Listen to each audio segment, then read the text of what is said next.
Hola a todos, mi nombre es Elena y a mis 72 años pensaba que ya lo había visto todo en esta vida. Hoy vengo a abrirles mi corazón en esta comunidad, porque lo que viví recientemente fue la prueba más dura que Dios puso en mi camino. Una de esas historias que a uno le cuesta creer que son reales.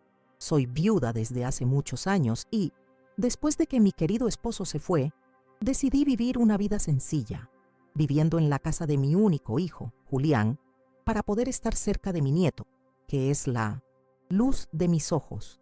Yo solo quería la paz de mis días y la sonrisa de ese niño, pero la vida me preparó un giro que jamás podría haber imaginado. Si esta historia toca tu corazón, por favor, dale me gusta y compártela. Y si eres nuevo por aquí, suscríbete al canal y activa la campanita para no perderte ningún relato. Tu apoyo significa mucho para mí y para otras personas que pueden estar pasando por situaciones parecidas. Sucedió hace algunos meses, en una época en que mi vida parecía haber entrado en un ritmo lento y predecible. Mis mañanas comenzaban antes del sol, con el olor a café recién hecho que preparaba en la cocina silenciosa, un hábito que heredé de mi madre. Era mi momento de paz, de conversar con Dios mientras el resto de la casa dormía. Vivía para los pequeños rituales, arreglar la cama de mi nieto Mateo, prepararle su almuerzo para la escuela y esperarlo en la puerta para darle la bendición. Era una vida pequeña, contenida entre las paredes de la casa de mi hijo, pero era la vida que había elegido para estar cerca de la única familia que me quedaba. En aquel momento, sin embargo, algo había comenzado a cambiar, una sombra sutil que iba creciendo día a día. La casa en la que vivía era grande, moderna, tal como mi nuera, Karina, siempre soñó. Todo era impecablemente blanco y minimalista, tan diferente de la casa llena de recuerdos y de madera oscura donde crié a Julián. Me sentía como un mueble antiguo y desplazado en aquella decoración de revista. Karina nunca me dijo nada directamente, pero su cortesía era fría como el hielo. Sus buenos días eran cortos y su sonrisa nunca alcanzaba sus ojos, que siempre parecían estar midiéndome, evaluando si estaba estorbando en la estética perfecta de su hogar. Mi hijo, Julián, estaba diferente. Aquel niño que crié con tanto sacrificio, enseñándole el valor del trabajo duro y del respeto, se había convertido en un hombre que apenas reconocía. A los 45 años, era gerente de ventas en una gran empresa de equipos agrícolas, un cargo que le daba un aire de importancia que vestía como una armadura. Se enorgullecía de su apellido, Morales, como si fuera un título de nobleza, sin jamás preguntarse por las manos que construyeron el verdadero valor de ese nombre. Para él, yo era solo su madre, una viejita que vivía de favor en su casa. El problema comenzó de forma inocente, con un dolor en mi pierna derecha.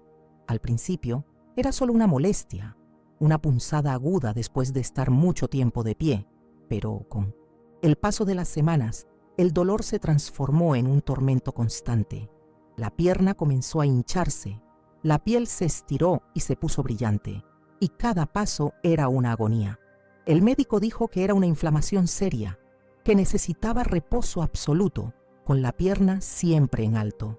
Para una mujer como yo, que trabajó desde niña, quedarse quieta era una penitencia mayor que el propio dolor.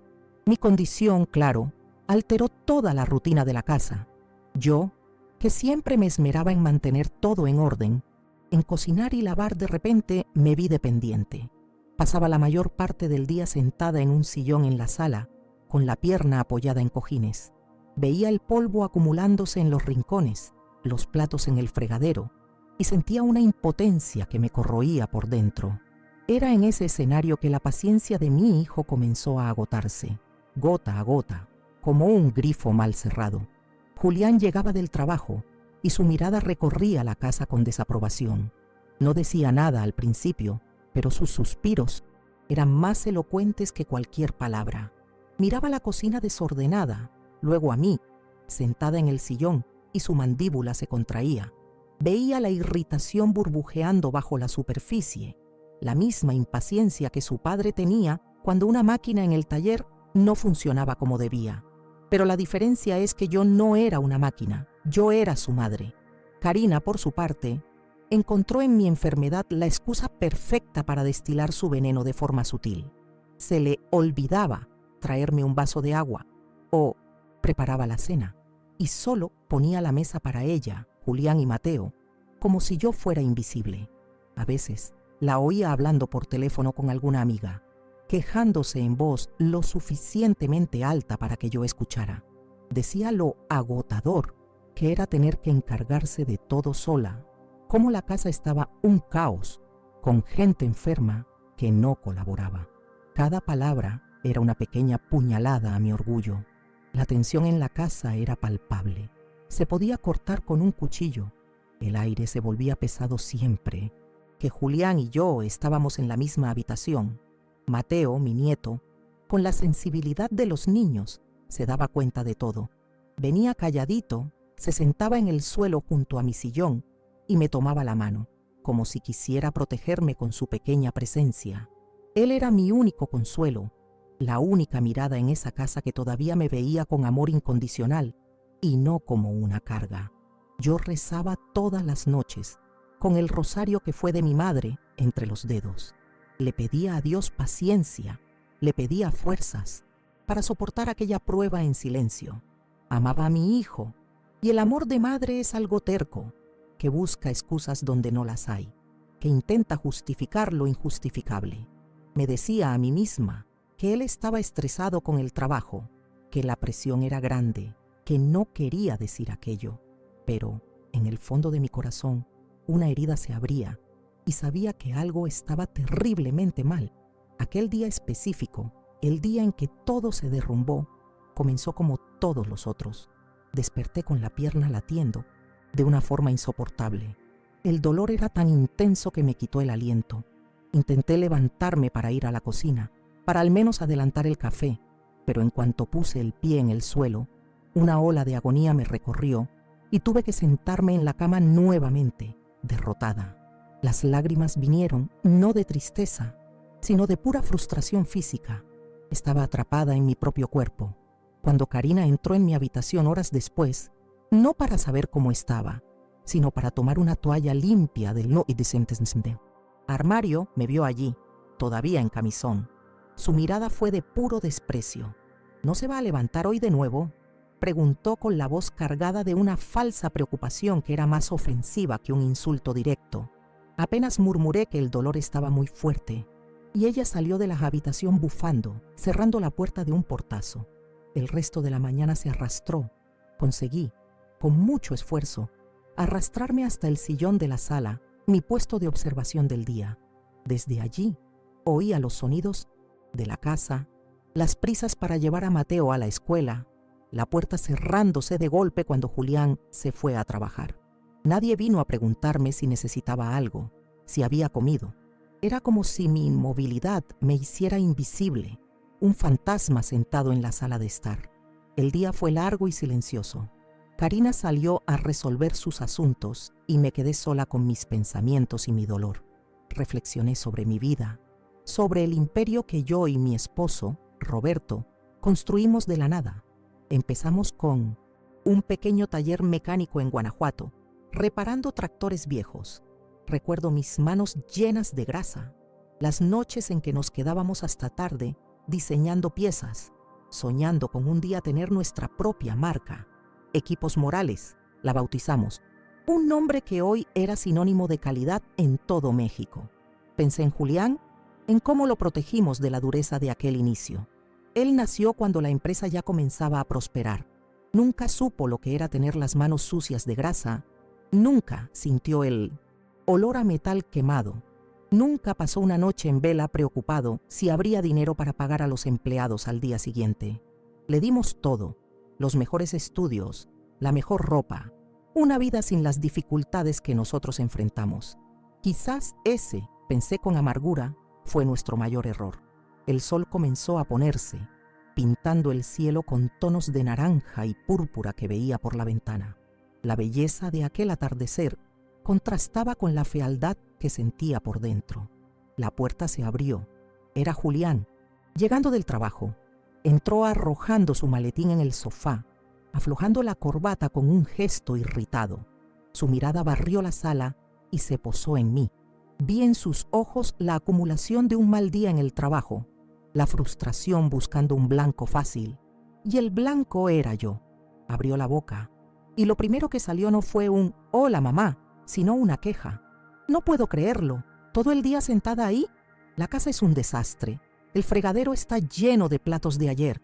¿Qué hiciste en todo el día?». La pregunta quedó flotando en el aire cargada de acusación. Intenté explicar, mi voz saliendo débil. «Hijo mío, la pierna. El dolor está terrible hoy. Apenas pude llegar hasta aquí». No me dejó terminar. Soltó una risa corta, sin humor, una risa que me heló la sangre. La pierna, siempre una excusa para no hacer nada. Todos los días la misma historia. Yo me mato trabajando para mantener esta casa, para pagar las cuentas, el seguro médico, todo. Y llego a casa y encuentro esta situación. No haces absolutamente nada para ayudar. Su voz fue subiendo de volumen, cada palabra más dura que la anterior. Karina apareció en la puerta de la cocina, secándose las manos en un trapo, con una sonrisita victoriosa en la comisura de los labios. Estaba viendo el espectáculo, la leona incitando al león. Fue su presencia la que pareció darle a Julián el valor final para asestar el golpe. Me apuntó con el dedo, el rostro rojo de una ira que parecía venir de años de resentimiento acumulado. El aire se volvió pesado, denso, como si el tiempo se hubiera detenido. Fue entonces que lo dijo, la palabra que partió mi corazón en 1000 pedazos, la frase que resonaría en mi alma para siempre. Me miró directamente a los ojos, con todo el desprecio que un hijo puede tener por una madre, y gritó, para que yo, Karina y el pequeño Mateo, que acababa de entrar en la sala, escucháramos con toda claridad: «Ya estoy harto, no voy a mantener a una vagabunda en esta casa». La palabra «vagabunda» quedó suspendida en el silencio que siguió, un veneno que contaminó el aire que respirábamos. El silencio que se instaló en la sala después de aquella palabra terrible fue lo más ruidoso que he oído en mi vida. Parecía que el mundo entero había contenido la respiración.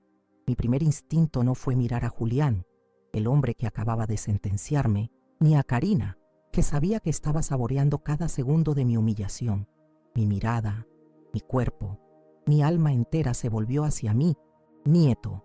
Mateo estaba parado cerca de la puerta, con los ojitos muy abiertos, la boca entreabierta. Miraba de su padre a su abuela, y en su rostro vi la más pura y dolorosa confusión. Aquella mirada fue 1000 veces más cortante que el grito de mi hijo.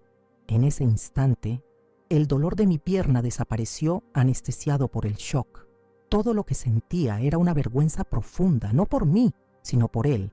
Vergüenza porque mi nieto tuviera que presenciar una escena tan cruel, porque su padre, su héroe, se revelara como un hombre capaz de tal bajeza.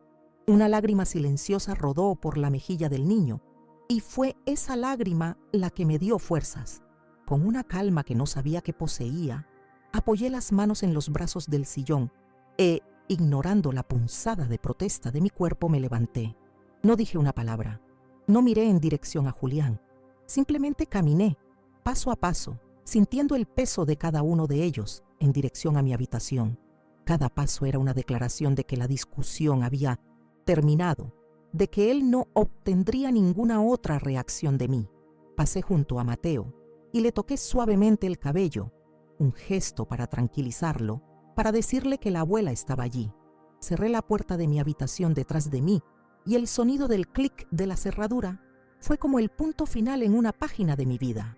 Estaba sola, pero por primera vez en mucho tiempo no me sentía débil. Dentro de la soledad de aquellas 4 paredes, no lloré. Las lágrimas parecían un lujo que no podía permitirme. La humillación era un fuego que ardía por dentro, pero en lugar de consumirme, comenzó a forjar algo nuevo en mí. Fui a mi cómoda, abrí el cajón superior y tomé mi viejo rosario de madera. Las cuentas estaban lisas y gastadas por los dedos de mi madre y luego por los míos. Me senté al borde de la cama y lo sostuve con fuerza, sintiendo la familiaridad de la madera en la palma de mi mano. Era mi ancla en medio de la tormenta, y entonces recé, pero no fue una oración de súplica o de lamento. Las palabras que vinieron a mi mente fueron las que mi padre, un hombre sabio y justo, me enseñó cuando era solo una niña, preparándome para las durezas del mundo. Cerré los ojos y susurré en el silencio de la habitación: Señor, dame sabiduría para hablar poco, fuerza para hacer lo que es justo y un corazón para no devolver el mal con más mal. Repetí esa frase varias veces, como un mantra, hasta que las palabras se convirtieron en parte de mi respiración. La noche fue larga. No dormí. Me quedé allí, sentada en la penumbra con el rosario en las manos, y dejé que mi vida pasara ante mis ojos. Me vi a mí misma joven, llena de sueños, trabajando codo a codo con Roberto. Recordé el olor a soldadura y el ruido de las máquinas, la alegría exhaustiva al final de un día de trabajo duro. Recordé el día en que firmamos nuestro primer gran contrato y cómo lloramos de felicidad, abrazados en medio de nuestro taller. Construimos equipos morales con sudor, con noches en vela y, sobre todo, con respeto mutuo. Pensé en el contraste entre aquel pasado de lucha y el presente de mi hijo. Julián nunca supo lo que era tener miedo al fracaso. Recibió un apellido, un cargo, un salario cómodo, pero nunca recibió la lección más importante, la de la gratitud. Usaba el nombre Morales como un derecho y no como la herencia de sacrificio que realmente era. La palabra vagabunda no fue solo un insulto nacido de la ira del momento, fue la revelación brutal de cómo él realmente me veía, un peso muerto, una boca inútil que alimentar, y no la matriarca, la roca sobre la cual toda su vida cómoda fue construida. En aquella habitación oscura, una claridad fría como el acero se apoderó de mí. Me había alejado demasiado. En mi deseo de tener una vejez tranquila, de no interferir, permití que él olvidara quién era yo. Me convertí en la viejita que vive de favor, la madre frágil que necesita cuidados. Me anulé tanto que él y su esposa se sintieron con el derecho de borrarme, de faltarme al respeto. La culpa no era solo suya. La culpa también era mía, por haber abdicado de mi lugar, por haber entregado mi poder. La oración de mi padre resonaba en mi mente: fuerza para hacer lo que es justo. La justicia, entendí esa noche, no era venganza. La justicia no sería gritarle de vuelta, no sería echarlo de casa, aunque la casa, en el papel, todavía era más mía que suya. La justicia sería restaurar el orden natural de las cosas. Sería enseñarle, de la forma más dura e inolvidable, el verdadero significado del nombre que llevaba con tanta arrogancia. Sería mostrarle el peso de cada ladrillo que construyó aquella empresa que le daba de comer. Al amanecer, cuando los primeros rayos de sol entraron por la rendija de la cortina, mi decisión estaba tomada. No había más dolor ni rencor ni confusión. Había solo un propósito, claro e inquebrantable como una montaña. El dolor en mi pierna todavía estaba allí, una presencia incómoda, pero ahora era solo un detalle, un ruido de fondo. El dolor en mi alma se había transformado en una fuerza motriz. Elena, la abuela dócil y silenciosa, había muerto esa noche. La mujer que despertó era otra. Me levanté y caminé hacia mi armario. Pasé de largo mis ropas sencillas del día a día, los vestidos florales, los cardigan de lana. Fui hasta el fondo donde guardaba las prendas que no usaba desde hacía años, desde que Roberto se fue. Allí estaba, un traje sastre de lino gris, de corte impecable, que solía usar en las reuniones importantes del consejo. Lo saqué de la percha y el tacto de la tela firme en mis manos fue como reencontrar a una vieja amiga. Me vestí con un cuidado ceremonial, cada botón cerrado, cada costura alineada. Era mi armadura. Me puse un poco de lápiz labial, un tono discreto de rosa que casi no usaba más, y me recogí el cabello blanco en un moño firme y elegante. Me miré en el espejo y no vi a la señora enferma que pasaba los días en el sillón. Vi a Elena Morales, cofundadora de Equipos Morales. Vi a la mujer que negociaba con proveedores, que analizaba balances financieros y que conocía cada tornillo de cada máquina que su empresa producía. La autoridad había vuelto a mis ojos. Salí de la habitación y fui directamente a la cocina. Karina estaba de espaldas preparando el café y Julián estaba sentado a la mesa, leyendo el periódico con una expresión sombría. Ninguno de los dos me dijo buenos días. Yo tampoco dije nada. Simplemente tomé un vaso de agua, lo bebí en sorbos lentos y calculados y me dirigí a la puerta principal. El silencio de ellos era tenso, confuso. ¿Esperaban que me disculpara, que llorara, que actuara como la víctima que querían que fuera? ¿A dónde cree que va?, preguntó Julián, finalmente con voz ronca, sin mirarme, todavía escondido detrás del periódico. Su pregunta no era de preocupación, sino de control. No soportaba la idea de que yo estuviera haciendo algo fuera del guión que él había escrito para mí. Me detuve con la mano en el picaporte y, sin darme la vuelta, respondí con una voz calmada y firme que yo misma apenas reconocí. Voy a resolver un asunto importante. Karina se dio la vuelta y por primera vez la vi con una expresión de genuino shock en el rostro. Me miró de arriba a abajo, viendo el traje sastre, los zapatos de tacón bajo, la postura erguida. Su boca se abrió y se cerró, pero ningún sonido salió. Estaba viendo a una extraña, a una mujer que no pertenecía a su casa, que no encajaba en la imagen de suegra anciana y dependiente que ella había creado. El miedo y la confusión en sus ojos fueron la primera pequeña victoria de mi día. Usé el teléfono de la sala para llamar a un taxi. Mientras esperaba en la acera, de pie, sintiendo el dolor en la pierna como un recordatorio de lo que me había llevado hasta allí, vi que la cortina de la ventana de la sala se movía. Me estaban espiando, tratando de entender qué estaba sucediendo. El taxi llegó, un coche amarillo y blanco que me pareció el carruaje de mi liberación. El conductor, un señor amable, se bajó para abrirme la puerta. ¿A dónde vamos, señora?, preguntó con una sonrisa gentil. Entré, me acomodé en el asiento trasero y miré una última vez hacia la casa donde crié a mi hijo, la casa donde fui feliz y donde fui humillada, la casa a la que estaba a punto de enseñar a respetar sus propios cimientos. Respiré hondo y dije la dirección que no salía de mi boca desde hacía casi una década, el lugar que era mi verdadero hogar. A la sede de Equipos Morales, por favor. Mientras el coche se alejaba, no miré hacia atrás. Miré hacia adelante, a los edificios que pasaban, al camino que me llevaría de vuelta a quien yo era. No era una vagabunda, no era una carga. Yo era la dueña y estaba volviendo a casa, no para buscar venganza, sino para hacer justicia. La justicia silenciosa, metódica e inevitable que mi hijo, en su arrogancia, nunca imaginó que llegaría. El viaje a la empresa fue corto, pero pareció durar una vida entera. Con cada calle que pasábamos, sentía que una capa de la vieja Elena, la abuela recluida, se deshacía, y la Elena empresaria, la matriarca, se solidificaba. No estaba nerviosa, estaba en paz. Una paz fría, cortante, la paz de quien sabe exactamente lo que debe hacer, sin importar cuán doloroso sea. El amor de una madre, comprendí, a veces incluye la terrible tarea de romperle el corazón a un hijo para salvar su alma. Cuando el taxi se detuvo frente al imponente edificio de vidrio y acero que ostentaba el nombre Equipos Morales en letras plateadas, sentí una ola de pertenencia. Aquel era mi lugar. El portero, un hombre más antiguo en la empresa, abrió los ojos como platos al verme salir del coche.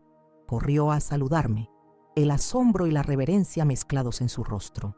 «Doña Elena, qué honor. ¿Usted por aquí?». Aquel reconocimiento fue como un bálsamo en mi herida. «Buenos días, Armando. ¿Cómo está la familia?», pregunté recordando su nombre y el de su esposa. Su sorpresa aumentó. Creía que lo había olvidado, pero una reina nunca se olvida de los suyos. Caminé por el vestíbulo de mármol y los empleados más antiguos que se cruzaban en mi camino se detenían, saludándome con un respeto que no veía desde hacía años. Los más nuevos miraban con curiosidad, preguntándose quién era aquella señora elegante a la que todos trataban con tanta deferencia. Estaba de vuelta en mi reino y el aire que respiraba era el de la autoridad. Caminé con pasos firmes por el pasillo principal, el mismo pasillo que Roberto y yo habíamos diseñado años atrás, pensando en la luz natural y en el flujo de personas. Mi tacón bajo resonaba suavemente en el mármol pulido, un sonido que anunciaba una presencia que el edificio no oía desde hacía mucho tiempo. La gente levantaba la cabeza de sus escritorios y veía la curiosidad transformarse en reconocimiento en los rostros más viejos. Un asentimiento de cabeza por aquí, una sonrisa discreta por allá. Yo correspondía a cada gesto, mostrando que, aunque había estado ausente, mi memoria permanecía intacta. No me dirigía al último piso, donde se encontraba la oficina de la presidencia, ocupada por Ricardo, el administrador de confianza a quien entregué el mando. Mi destino era otro. Giré a la derecha, hacia un ala más silenciosa del edificio, donde se encontraban los departamentos jurídico y de recursos humanos. No estaba allí para una visita social o para rememorar el pasado. Estaba allí para trabajar, para iniciar un proceso que requería precisión y formalidad. Emoción se quedaría fuera de la puerta. Allí dentro, yo sería solo la propietaria defendiendo sus activos. Cada detalle de la oficina parecía venir a mi encuentro. El ligero olor a papel y café, el zumbido constante de las computadoras, la forma en que la luz del sol de Guanajuato entraba por las amplias ventanas. Sentía como si estuviera reconectando partes de mí misma que habían estado dormidas. Era un regreso doloroso, impulsado por una herida profunda, pero era también un reencuentro con mi propia fuerza, con la esencia de la mujer que siempre fui, antes de reducirme al papel de abuela silenciosa en el sillón de la sala. Llegué a la puerta del departamento jurídico y toqué ligeramente. La directora, una mujer llamada Sofía, a quien yo misma había contratado como una joven abogada prometedora hacía más de 15 años, abrió la puerta. Sus ojos se abrieron de par en par en una mezcla de sorpresa y profundo respeto. «Doña Elena», exclamó, su postura profesional inclinándose inmediatamente en un gesto de deferencia. «¡Qué sorpresa tan maravillosa! Por favor, entre. ¿Acepta un café? ¿Un agua?» Su recepción era la prueba de que la verdadera lealtad resiste al tiempo. «Gracias, Sofía, pero no se moleste. He venido por un asunto específico y necesito su ayuda», dije, con voz calmada y directa. Fuimos a la sala de reuniones privada del departamento, una estancia con paredes de cristal esmerilado que garantizaba la confidencialidad. Me senté a la cabecera de la larga mesa, de madera oscura, el lugar que me correspondía por derecho. Sofía se sentó frente a mí, lista para escuchar, con la pluma y el bloc de notas en la mano. Sabía que mi presencia allí no era un capricho. La miré directamente a los ojos, sin rodeos. «Sofía, necesito que me traiga inmediatamente el archivo completo de empleado de Julián Morales». El nombre de mi hijo quedó flotando en el aire entre nosotras por un segundo. Vi una chispa de comprensión en su mirada, una profesional discreta que seguramente ya había oído los rumores sobre el comportamiento del hijo de la dueña. No hizo preguntas. Simplemente asintió con la cabeza, se levantó y dijo: «Un momento, doña Elena. Yo misma iré a buscarlo». Su obediencia inmediata reforzó mi autoridad. Volvió minutos después, cargando una carpeta de cartón azul, un poco gastada en los bordes. La colocó sobre la mesa frente a mí y con un gesto discreto preguntó: «¿Necesita algo más?». Aprecié su discreción. «No, gracias, Sofía. Puede dejarme sola, por favor, y pida que nadie nos interrumpa». Se retiró, cerrando suavemente la puerta tras de sí. Me quedé sola en la sala silenciosa, frente a la carpeta que contenía la verdad desnuda y cruda sobre el hombre en que se había convertido mi hijo. Mis manos temblaron un poco al abrir el archivo. No sabía qué esperar, pero mi corazón de madre todavía albergaba una vana esperanza de que quizás estuviera exagerando, de que su grosería en casa fuera un caso aislado. Pero lo que encontré me smantinseti. Aquellas páginas fue la crónica de un desastre anunciado. Hojas de asistencia con decenas de registros de retrasos injustificados.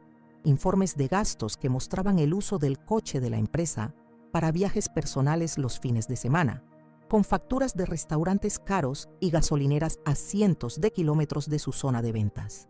Seguí leyendo, y con cada página el peso en mi pecho aumentaba.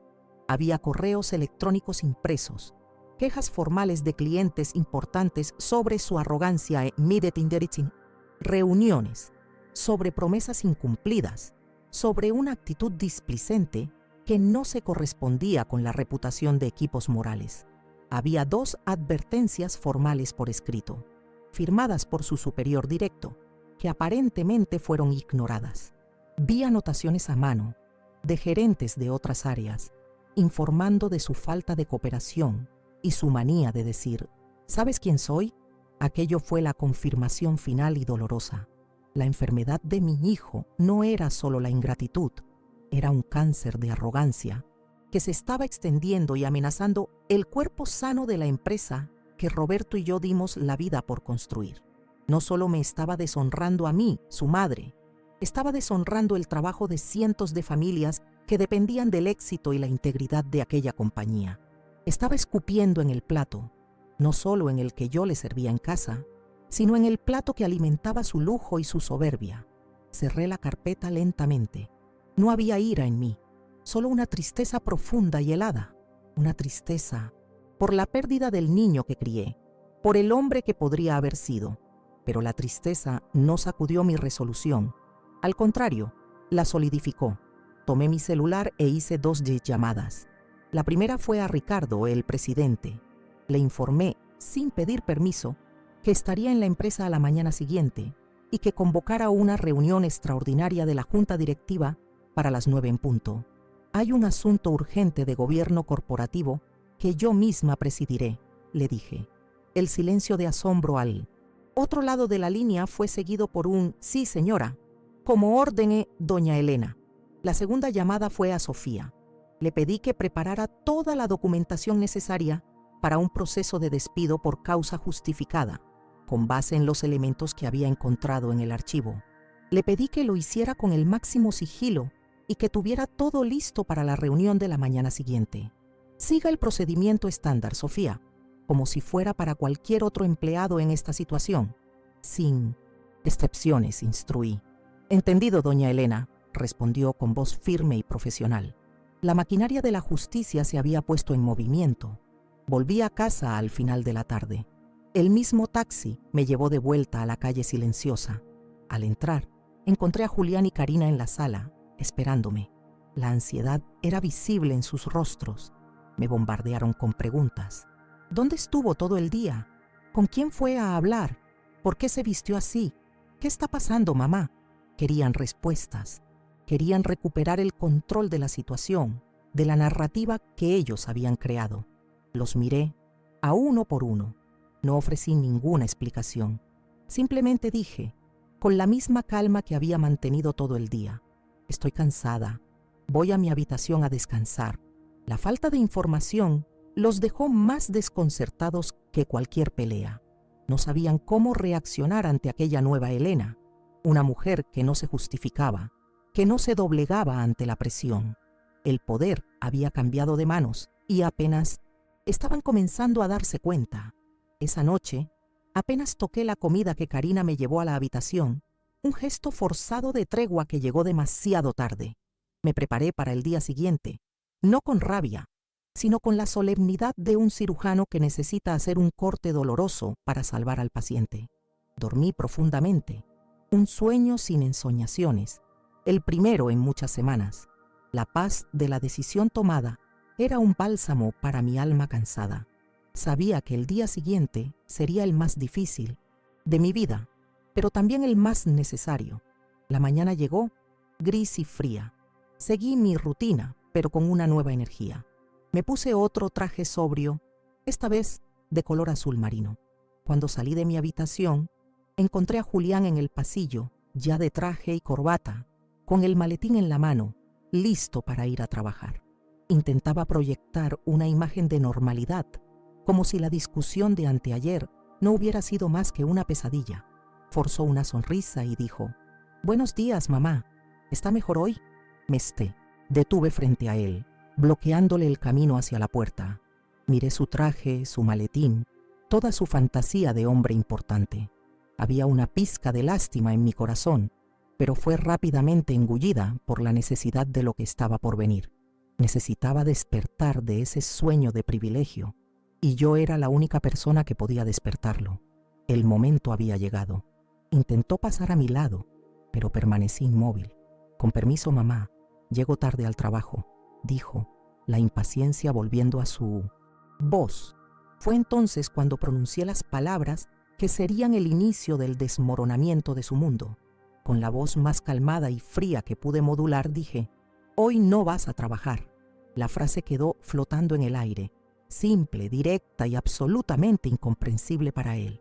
Se detuvo, parpadeó, confundido, y entonces se rió. Una risa de burla, de incredulidad. ¿Así? ¿Y quién eres tú para decirme eso? ¿La dueña de la casa ahora ha decidido dar órdenes sobre mi trabajo? Intentaba meterme en mi cajita, la de la anciana que no sabe nada.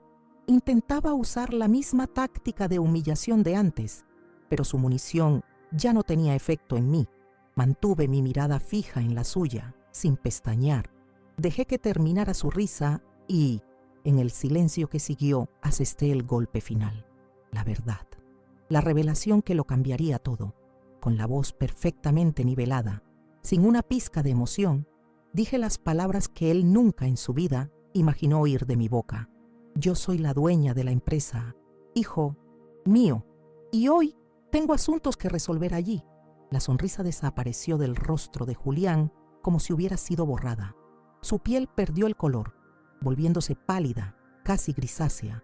La boca se le abrió, pero ningún sonido salió. Sus ojos, antes llenos de arrogancia y burla, ahora estaban desorbitados por el puro shock y terror. Me miró como si estuviera viendo a un fantasma, como si su madre anciana y frágil se hubiera transformado en una figura terrible y desconocida justo frente a él.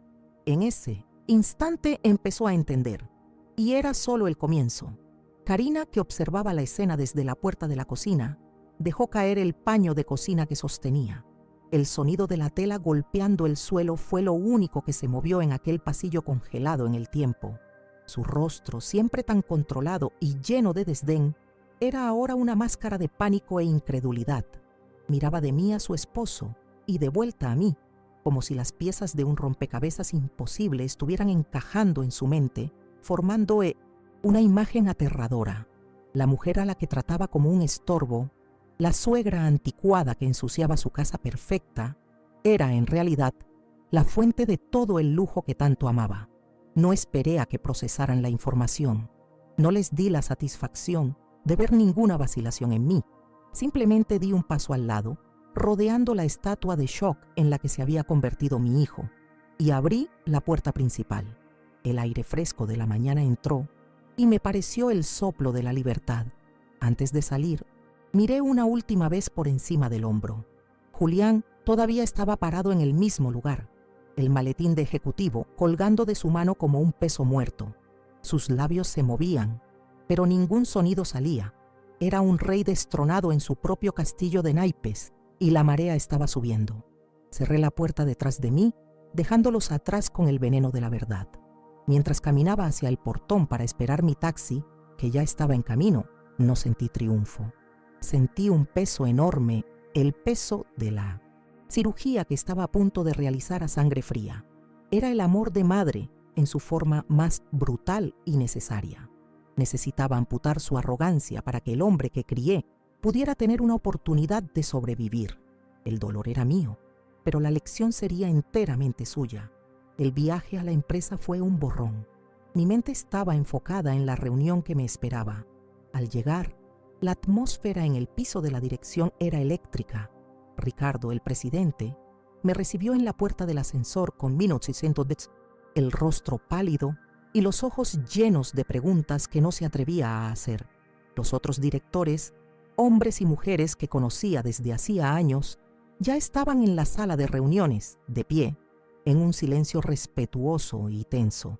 No sabían el motivo de la convocatoria, pero mi presencia allí, después de tanto tiempo, era una señal de que algo de extrema importancia estaba por suceder. Me senté en la silla de la cabecera, mi lugar por derecho, que había estado vacío durante tanto tiempo. Ricardo se sentó a mi derecha y los demás se acomodaron, con la mirada fija en mí. El silencio en la sala era tan profundo que se podía oír el zumbido del aire acondicionado. Miré a cada uno de ellos, rostros familiares que ayudaron a construir aquel imperio. Y entonces comencé a hablar con voz firme, sin un rastro de la fragilidad que podrían asociar a mi edad o a mi ausencia. Buenos días a todos. Agradezco su presencia. Los he convocado hoy porque ha llegado a mi conocimiento un grave fallo en nuestro gobierno corporativo, un fallo que amenaza la integridad y la reputación de Equipos Morales. Las palabras salieron claras y precisas. No estaba hablando como una madre dolida, estaba hablando como la guardiana de un legado.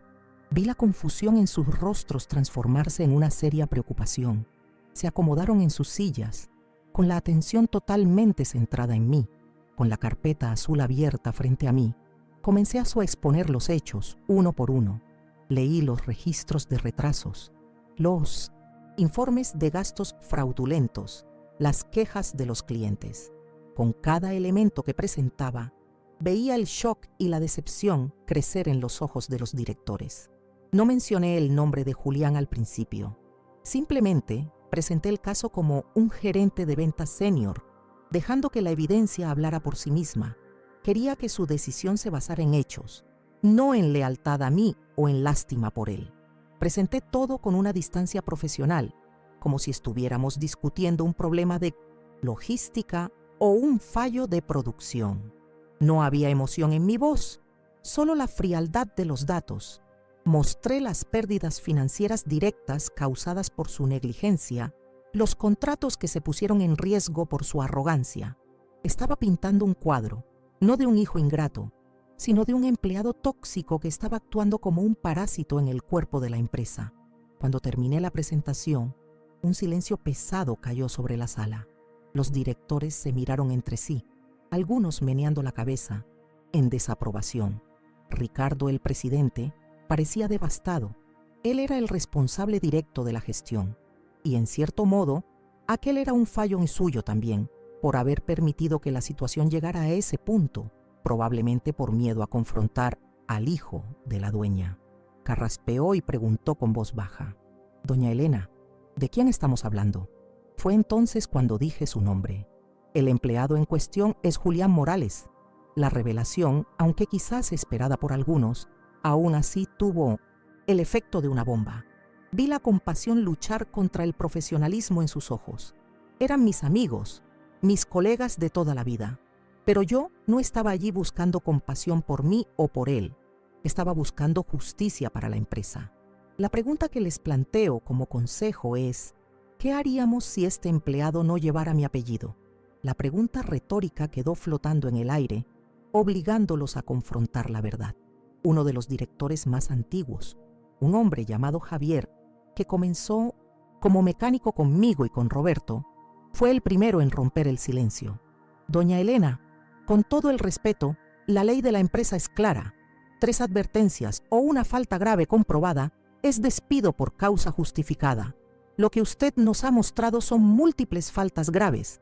Si fuera cualquier otro, ya estaría en la calle desde hace mucho tiempo». Sus palabras fueron duras pero ciertas. Asentí, agradeciéndole su valentía. «Exactamente, Javier. Equipos Morales se construyó sobre principios de justicia y trabajo duro. Esos principios se aplican a todos, desde la planta de producción hasta esta sala, y deben aplicarse, por encima de todo, a aquellos que llevan el nombre de la empresa». Miré a cada uno de ellos e instruí formalmente al departamento de HH, representado en la reunión, a que iniciara el proceso de despido inmediato de Julián Morales, siguiendo estrictamente todos los protocolos legales como harían con cualquier otro. La decisión fue unánime, aunque podía ver el dolor en sus rostros. Estaban despidiendo al hijo de la fundadora, pero estaban, por encima de todo, reafirmando los valores que hicieron de la empresa lo que era. La reunión terminó. Me levanté, les di las gracias a todos y salí de la sala, dejándolos para que ejecutaran la orden. Mi parte estaba hecha. Ahora, el engranaje corporativo, frío e impersonal, haría el resto. Mientras tanto, en casa, el mundo de Julián estaba implosionando. Me imagino a él y a Karina, solos en aquella sala de estar inmaculada, el silencio llenado solo por el tic-tac de un reloj caro en la pared. Mi revelación debió ser como una granada que explotó en cámara lenta. La negación, estoy segura, fue la primera reacción. Está bromeando, se ha vuelto loca. Es una vieja senil tratando de asustarnos. Debió repetírselo a sí mismo y a su esposa, tratando de aferrarse a los escombros de su realidad. Pero la duda, como un ácido, debió empezar a corroer su certeza. Debió recordar pequeños detalles del pasado. La autoridad con la que a veces hablaba de negocios, las visitas de hombres trajeados a nuestra antigua casa, cosas a las que él, en su juventud egocéntrica, nunca dio importancia. Debió tomar el celular, quizás para llamar a alguien de la empresa, a un colega, para confirmar la historia absurda de su madre. Y con cada llamada no respondida, con cada respuesta evasiva, el pánico debió empezar a instalarse. La confirmación oficial llegó alrededor del mediodía. Un mensajero en moto de la empresa tocó el timbre. Karina probablemente atendió, con el rostro pálido. El sobre con membrete, su nombre escrito con una formalidad aterradora. Dentro, la carta de despido. Fría, impersonal, enumerando los motivos de acuerdo con los artículos de la ley laboral. Sin emoción, sin mención a nuestra relación familiar. Solo la aplicación burocrática de la decisión del consejo, el fin de su carrera en la empresa que él creía que era suya por derecho de nacimiento. No estuve allí para verlo, pero puedo imaginar la escena, el papel temblando en sus manos, la lectura incrédula, 1, 2, 3 veces, el grito de rabia y desesperación. Debió arrojar cosas contra la pared, romper algún objeto de decoración caro que Karina tanto estimaba. Su identidad, construida sobre el apellido y el cargo, había sido pulverizada en cuestión de horas. Ya no era Julián Morales el gerente, era solo Julián, el desempleado, el hijo de la vagabunda que al final era la dueña de todo. Pasé el resto del día en mi oficina en la empresa, un lugar que no usaba desde hacía años, pero que el equipo mantuvo impecablemente limpio y listo, como si supieran que un día volvería. Desde allí, oía los ecos de lo que sucedía, su llanto al teléfono con RRHH, las amenazas vacías de demandar a la empresa. Instruía a todos que lo trataran con la misma formalidad con la que tratarían a cualquier otro ex empleado, sin privilegios, sin compasión extra.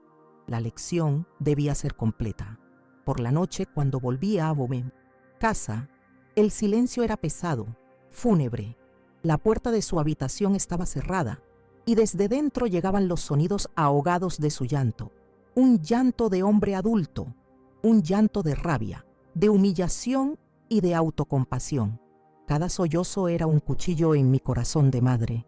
Era el sonido de mi hijo sufriendo y era un sufrimiento que yo misma había causado. Pero no fui hasta la puerta, no toqué, no ofrecí consuelo. El capullo de la transformación es un lugar solitario. Necesitaba quedarse allí, solo con las consecuencias de sus actos. En lugar de eso, fui a la habitación de mi nieto. Mateo ya estaba durmiendo con el rostro sereno, abrazado a un osito de peluche. Me senté al borde de su cama y le acaricié el cabello. Él era la razón de todo aquello. No solo estaba salvando una empresa, estaba salvando el alma de su padre y asegurándome de que aquel niño creciera en una familia donde el respeto y la dignidad fueran más importantes que el dinero y la arrogancia. Estaba limpiando el terreno para que él pudiera florecer. Si has llegado hasta aquí, sé que estás conectado con esta historia. Por favor, escribe un amén en los comentarios para saber que continúas conmigo en este viaje. Tu energía me da fuerzas para continuar. Esa noche, recé de nuevo, pero esta vez, mi oración fue diferente. No pedí fuerza para mí, pedí fuerza para él. Pedí que, en el fondo de ese pozo de desesperación, encontrara no el odio hacia mí, sino la claridad para verse a sí mismo. Pedí que el dolor de la caída sirviera para romper el orgullo que lo estaba cegando. Y le pedí a Dios que un día pudiera entender que el acto más duro que una madre puede cometer, a veces, es también su mayor acto de amor. La noche fue larga y el llanto en la otra habitación continuó durante horas. La banda sonora de mi difícil victoria Los días que siguieron fueron los más largos y pesados de mi vida. La casa, antes ruidosa con la arrogancia de Julián y la cortesía fría de Karina, se sumergió en un silencio denso y opresivo. Era el silencio de un campo de batalla después de que el polvo se asienta, un silencio lleno de cosas no dichas, de acusaciones mudas y de un dolor que no encontraba palabras para expresarse. Mi hijo se encerró en su habitación, transformándola en una cueva de autocompasión. Solo salía tarde en la noche para tomar algo de comer en la cocina, moviéndose por la casa como un fantasma, evitando mi mirada a toda costa. La transformación de Karina fue igualmente drástica. En los primeros días, el pánico la dominó. La oía caminar de un lado a otro en la habitación de la pareja, su voz siseando en discusiones ahogadas con Julián. La culpa, claro, era toda suya. ¿Cómo pudiste ser tan estúpido? ¿Cómo no te diste cuenta? ¡Lo destruiste todo!, la oí gritar una vez. Su amor, que siempre pareció condicionado al estatus y al dinero que Julián proporcionaba, comenzó a desintegrarse ahora que el pedestal de él había sido reducido a polvo. Pronto, su rabia se transformó en un desprecio frío y pragmático. Comenzó a tratarme con una nueva deferencia, un respeto forzado que era casi más insultante que su antigua indiferencia. Sus «buenos días, doña Elena» iban ahora acompañados de una pequeña venia, sus ojos llenos de un miedo calculador. Me servía café, me preguntaba si necesitaba algo, no por amabilidad, sino por puro instinto de supervivencia. Estaba reevaluando sus alianzas, tratando de asegurar su lugar junto a la nueva fuente de poder en la casa. Veía su juego, y aquello me llenaba de una profunda tristeza por la superficialidad de su alma. Julián, por su parte, intentó luchar. Después del shock inicial, entró en la fase de la negación rabiosa. Pasaba los días al teléfono, en lo que quedaba de su oficina en casa, gritando a los abogados: «¡No pueden hacer esto! ¡Tengo derechos! Mi apellido es Morales, esta empresa es mía por derecho». Oía sus amenazas vacías y sentía lástima.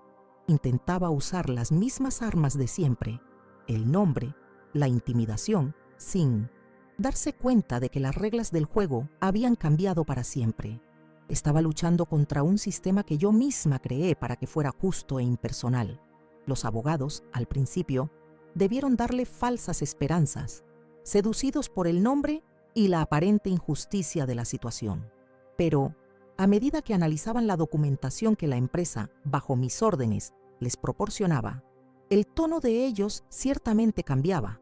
Veían el historial impecable del proceso de despido, las pruebas irrefutables de su mala conducta. Uno por uno le decían lo mismo. No tenía caso.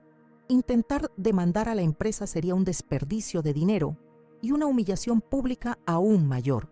Cada llamada terminaba con un teléfono golpeado con fuerza y un grito de frustración ahogado. Mientras mi hijo se hundía, yo comencé a florecer. Decidí que mi regreso no sería temporal. Empecé a ir a la empresa 3 veces por semana. No asumí ningún cargo oficial, presentándome solo como consejera de la presidencia. Mi presencia al principio causó un revuelo, pero pronto la gente se acostumbró a ver a la matriarca caminando por los pasillos, no como un fantasma del pasado, sino como una fuerza activa en el presente. No me quedaba encerrada en una sala. Quería sentir el pulso de mi empresa de nuevo. En una de esas tardes, estaba caminando por la planta de la fábrica, el olor familiar a aceite y metal caliente llenando mis pulmones. Era una sinfonía que no oía desde hacía años. Pasé junto a una de las nuevas prensas automatizadas y algo en el sonido me molestó. Había un chirrido rítmico, casi imperceptible, un tono agudo que no debería estar allí. Los jóvenes ingenieros que operaban la máquina no notaban nada malo. Sus ojos fijos en las pantallas de las computadoras que decían que todo estaba normal. «Detengan la máquina», pedí, con voz calmada pero firme, imponiéndose sobre el ruido de la nave industrial. El operador me miró, confundido, pero obedeció. El silencio cayó sobre esa sección de la fábrica. Me acerqué a la prensa, mis manos, que un día conocieron cada tuerca y tornillo, flotando sobre la carcasa de metal. La lubricación del rodamiento del eje secundario está fallando. dije simplemente. Si continúa así, en menos de un mes el sobrecalentamiento causará una fractura por fatiga y la máquina se detendrá. Una pieza de repuesto tarda 6 semanas en llegar de Alemania. Los ingenieros se miraron, escépticos. Abrieron el compartimento, más para complacerme que por creerme. Y allí estaba.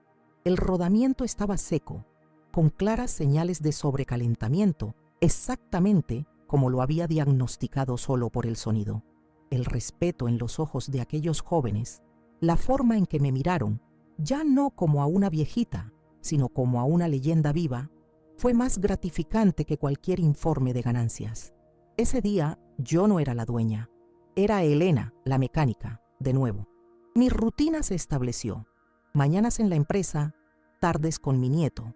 Lo recogía de la escuela y él me contaba sobre su día, su inocencia un bálsamo para las tensiones que vivía. Me veía como su heroína. Dibujaba figuras mías con una corona en la cabeza, comandando robots gigantes en la fábrica. En su imaginación infantil, capturó la esencia de lo que estaba haciendo, poniendo la casa en orden, luchando contra los monstruos de la arrogancia y la injusticia, aunque uno de esos monstruos fuera su propio padre. En casa, la dinámica de poder se había invertido por completo. Ya no era la invitada que vivía de minutes to need favor.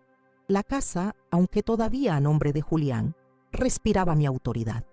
Karina se desvivía en amabilidades, preparando mis platos favoritos, asegurándose de que mi habitación estuviera siempre impecable. Era un teatro, y las dos lo sabíamos, pero era un teatro que restablecía el orden y el respeto, aunque fuera por miedo. Julián continuaba evitándome, su presencia una nube de resentimiento silencioso. Pasaron las semanas. La rabia de Julián se disolvió en una apatía sombría. Ya no gritaba al teléfono. Pasaba la mayor parte del día en la cama, el desánimo pesando sobre él como una manta de plomo. Parecía haber envejecido 10 años. Llevaba la barba sin afeitar, los ojos hundidos y sin vida. Verlo en ese estado era una tortura para mí, pero sabía que era un proceso necesario.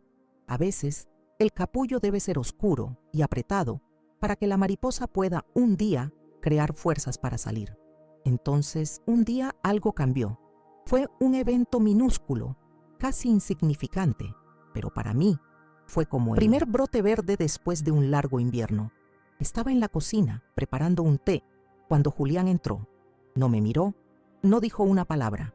Simplemente fue al refrigerador, tomó una botella de agua y cuando estaba saliendo se detuvo.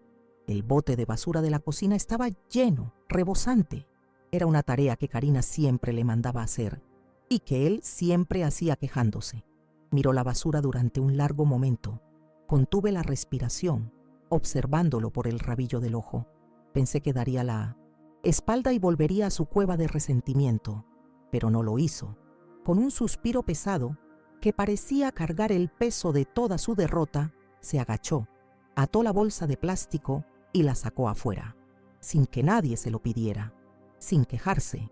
Un acto simple, automático, pero que en su universo de privilegios era monumental. No dije nada, no le di las gracias, no comenté.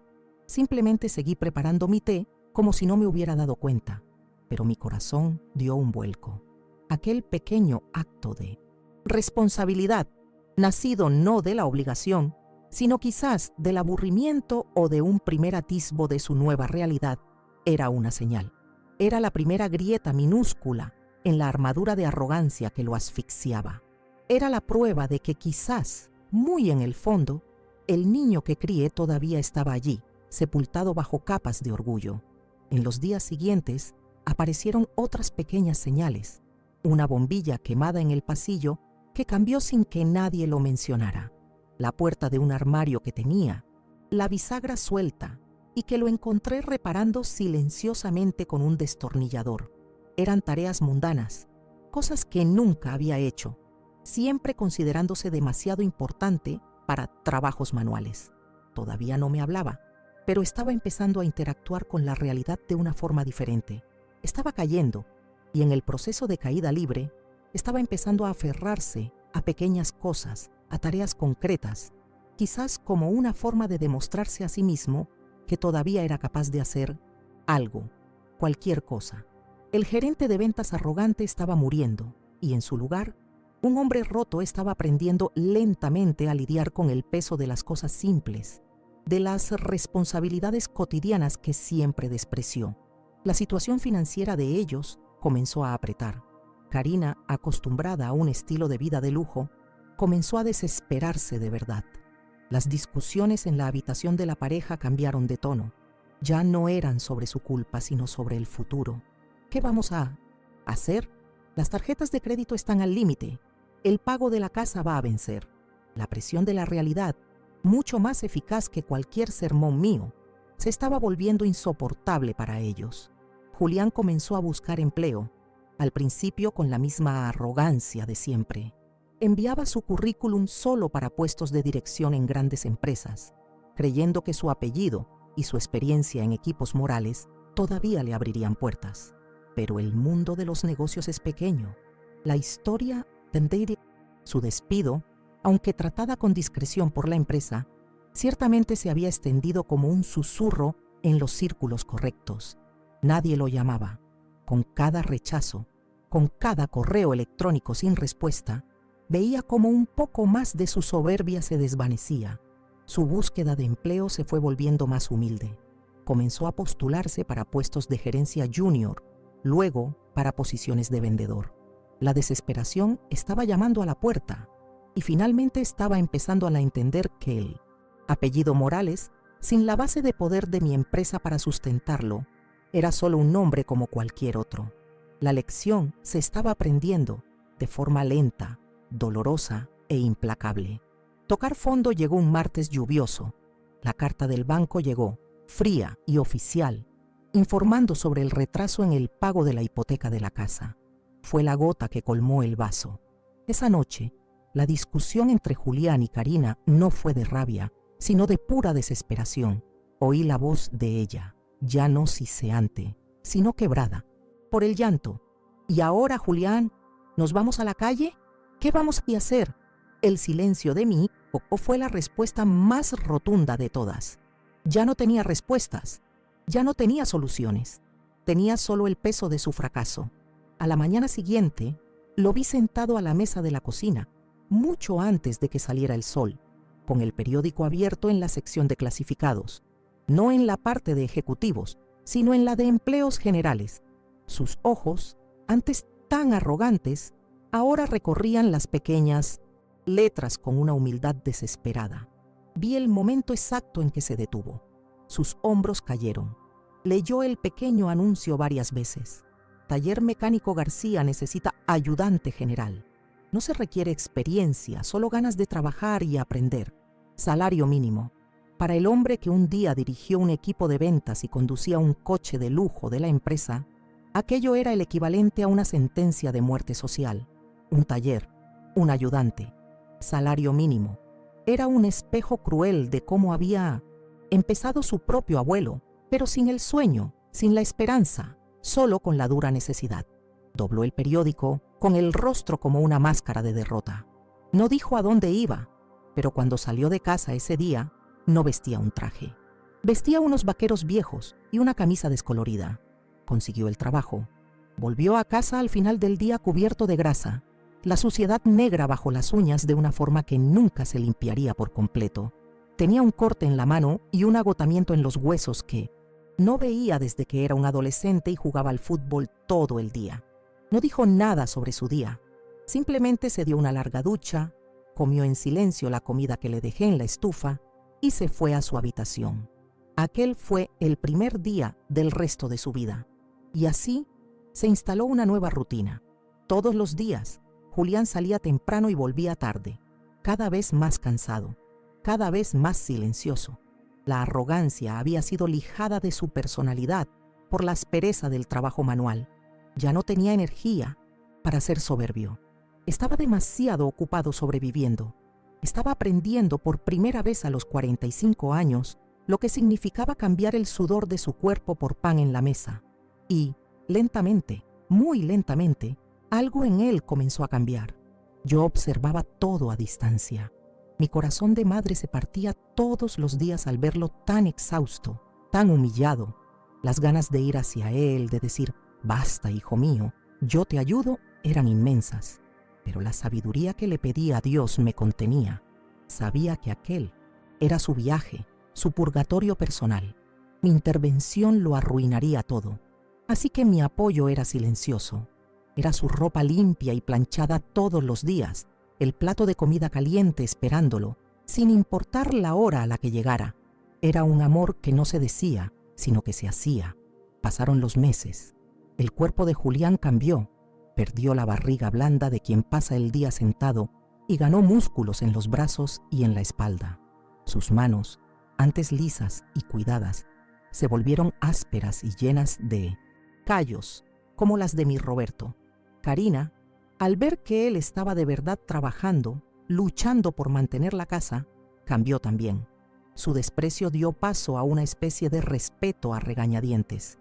Dejó de quejarse y comenzó a ahorrar, a ser su compañera en la dificultad. La crisis estaba, paradójicamente, salvando su matrimonio. Mi propia vida también encontró un nuevo ritmo. Continué mi trabajo como consejera en equipos morales, mi experiencia convirtiéndose en un recurso valioso para la nueva generación de gerentes. Empecé a dar charlas en centros comunitarios y escuelas técnicas, contando mi historia, la historia de cómo un pequeño taller se convirtió en un gran negocio. Hablaba a jóvenes emprendedores sobre la importancia de la integridad, del trabajo duro y, sobre todo, de la gratitud. Me convertí en una figura de inspiración, la doña Elena de Morales. La reconciliación con mi hijo no ocurrió con una gran disculpa. No hubo lágrimas ni discursos. Vino en pequeños gestos, silenciosos y cargados de significado. Una noche de sábado, estaba sentada en mi sillón leyendo.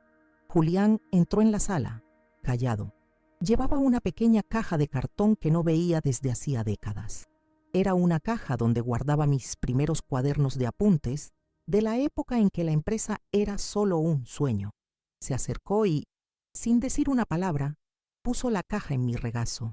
Dentro estaban los cuadernos, con mi caligrafía apresurada, llenos de dibujos de piezas, cálculos de costos, listas de clientes. Era el acta de nacimiento de equipos morales.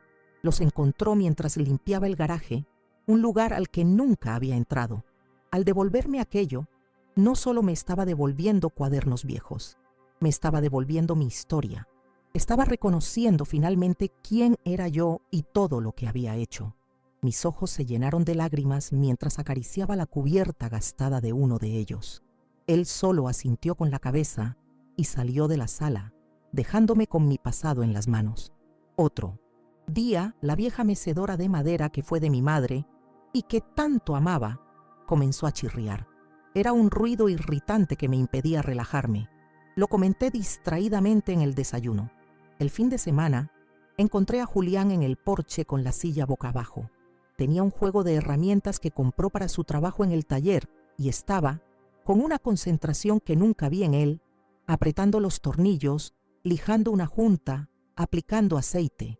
Pasó toda la tarde en eso, hasta que la silla quedó firme y silenciosa de nuevo. Un acto de servicio, un pedido de perdón en forma de trabajo. La comunicación entre nosotros comenzó a volver poco a poco. No hablábamos del pasado, hablábamos del presente. Él me contaba sobre un motor difícil que reparó en el taller, y yo lo escuchaba con interés, reconociendo en sus descripciones técnicas el mismo entusiasmo que tenía su padre. Yo hablaba sobre un nuevo proyecto en la empresa, y él me daba su opinión, ahora una opinión ponderada, humilde, de quien conocía el valor del trabajo en la práctica y no solo en la teoría. Estábamos reconstruyendo nuestra relación, no sobre las ruinas de lo que fuimos, sino sobre el cimiento sólido de lo que nos habíamos convertido. Pasó un año desde el día en que su mundo se derrumbó. Llegó el día de mi 74 cumpleaños. Karina y Mateo insistieron en hacer una pequeña fiesta, solo nosotros 4. No había lujos, no había invitados importantes. Había solo un pastel sencillo que Karina misma hizo y globos de tinsel, colores que Mateo esparció por la sala. Fue la celebración más feliz que tuve en muchos años. Julián me entregó su regalo. Era una pequeña caja de madera, lijada y barnizada con un brillo bonito. La abrí. Dentro había un modelo en miniatura, hecho de chatarra, de metal y tornillos, de la primera máquina que Roberto y yo creamos. La había construido en sus ratos libres en el taller, basándose en los dibujos de mis viejos cuadernos. Era la pieza más hermosa que había visto en mi vida. Era un tributo, un reconocimiento, una declaración de amor y respeto. Lo abracé y por primera vez en mucho tiempo, él me devolvió el abrazo. Un abrazo de verdad, fuerte, de un hijo que finalmente había encontrado su camino. Lo miré a los ojos y la arrogancia ya no estaba allí. En su lugar, había un respeto profundo y una pizca de aquel niño que crié, que pensé que había perdido para siempre. No necesitó decir, perdóname. El regalo y su mirada lo decían todo. Esa noche, mientras mi nieto dormía en mi regazo y yo veía a Julián y Karina conversando en la cocina, no con la tensión de antes, sino con la complicidad de quienes enfrentaron juntos la tormenta, sentí una paz que nunca pensé que volvería a sentir. La herida de la palabra vagabunda había finalmente cicatrizado. No desapareció, pero se convirtió en un recordatorio de lo lejos que habíamos llegado. No necesité la venganza para vencer. No necesité humillarlo públicamente. Necesité ser firme, justa y, sobre todo, fiel a quien soy y a los principios que guiaron mi vida. Tuve que romper mi propio corazón para arreglar el de mi familia. Fue la decisión más difícil de mi vida, pero mirando al hombre en que se convirtió mi hijo y al futuro que tendrá mi nieto, sé, sin sombra de duda, que fue la decisión correcta. El amor de una madre a veces debe ser un bisturí y no una almohada. Debe cortar profundo para remover lo que está enfermo y dar espacio a la curación. Hoy, Equipos Morales es más fuerte que nunca, liderada por personas que valoran la integridad. Y la familia Morales, aunque más pequeña y humilde en su estilo de vida, es infinitamente más rica en dignidad, respeto y amor verdadero. Hasta el día de hoy, Julián trabaja en el taller. Fue ascendido a mecánico jefe el mes pasado. Se enorgullece de sus manos sucias porque sabe lo que cada callo representa. Le está enseñando a Mateo el valor de una herramienta, el respeto por el trabajo honesto. No quiere volver a la vida de oficina. Encontró su dignidad en la grasa y el sudor, al igual que su abuelo muchos años antes. A veces me pregunto qué habría pasado si no hubiera hecho nada, si me hubiera tragado la humillación y hubiera seguido siendo la viejita invisible en el sillón. Y la respuesta me da un escalofrío. Habría perdido a mi hijo para siempre, ahogado en su propia soberbia, y mi nieto habría aprendido con el peor ejemplo posible. A veces, para salvar a quienes amamos, necesitamos tener el valor de parecer el villano de la historia por un tiempo. Este fue mi viaje, un viaje desde el fondo del pozo de la humillación hasta la paz de una familia reconstruida. Fue la prueba de que nunca es tarde para reclamar nuestro lugar en el mundo, para exigir respeto y para enseñar las lecciones más duras, aunque eso nos parta nuestro propio corazón. Mi herencia para mi hijo no fue el dinero o la empresa, sino la oportunidad de que se convirtiera en un hombre de verdad. Y ese es el mayor legado de todos. La historia de Elena nos enseña mucho sobre el amor, el respeto y la fuerza que tenemos dentro de nosotros. ¿Cuál fue tu parte favorita? ¿Qué te pareció la decisión que tomó? Deja tu opinión en los comentarios. Tu perspectiva es muy importante para nuestra comunidad. Y si esta historia te conmovió, por favor, compártela con alguien que necesite escuchar un mensaje de fuerza y redención. Muchas gracias por escucharme.